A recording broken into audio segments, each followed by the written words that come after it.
Well personally speaking Covid मेरे लिए एक बहुत बड़ा टर्निंग पॉइंट था लाइफ का। कोविड कुछ लोगों के लिए तो बहुत ही ज़्यादा बुरा रहा है, कोविड कुछ लोगों के लिए बहुत अच्छा रहा है, मे बी मेरे लिए तो मिडवे था। ठीक है।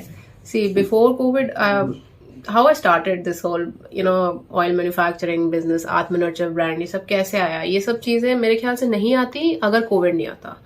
Because I was busy with my own stuff, ma'am. I was busy with my government job preparation.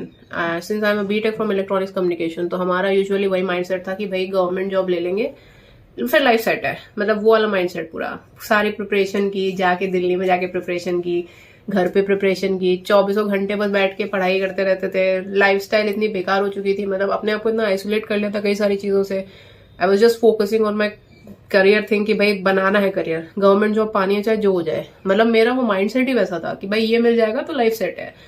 And luckily I manage to crack some really big exams, कुछ इंटरव्यूज तक पहुंचे, बहुत सी चीजें हुई। बट ऑब्वियसली लाइफ कई बार पता नहीं आपको कहाँ लेके जा रही होती है। मेरे साथ तो ऐसी ऐसी चीजें हुई हैं कि like I was most of the time I was stuck in the waiting list. Waiting list कभी क्लियर ही नहीं हुई जिंदगी में। ठीक है, इतने ज्यादा वेटिंग लिस्ट में किसी तरह इंटरव्यू तक पहुंचते थे तो वो इंटरव्यू या तो कैंसिल हो जाता था या पेपर ही ऑल टुगेदर कैंसिल हो जाता था। मतलब this was kind of indication I was getting कि भाई हो क्या रहा है लाइफ में।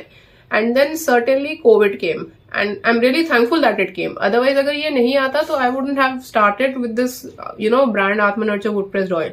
इसको स्टार्ट करने का रीजन ही यही था कि कोविड जब आया I was literally bed ridden, बिस्तर पे पड़े हुए थे। लाइफ एकदम ऐसा लग रहा था कि खत्म है। मतलब I was not able to move my body, I was so stucked. मेरे घर में मतलब लिटरली मेरी मदर ही थी जो जिनको literally she was able to walk properly, सब कुछ कर पा रही थी वो घर का। बट मेरे साथ ये सीन हुआ था, आई कंज्यूम सम मेडिसिन जो उस समय बड़ा चल रही थी कोविड के, सब लोग ले रहे थे स्टेरॉइड्स वगैरह, पता नहीं क्या क्या ले रहे थे। I also consume one of them and I was bedridden. तो उस पॉइंट ऑफ टाइम पे when I was not able to move for almost 1 month तक बिस्तर पे पड़े हुए थे, कुछ नहीं समझ आ रहा था कि कहाँ जा रही है लाइफ, क्या चाह रही है लाइफ मुझसे।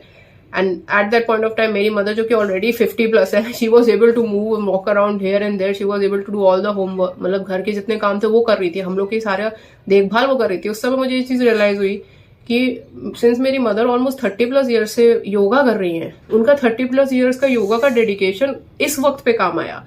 when she was even though she also consumed that medicine जो कि हमने कंज्यूम की थी, बट उन पे इम्पैक्ट नहीं पड़ा, हम पे पड़ा।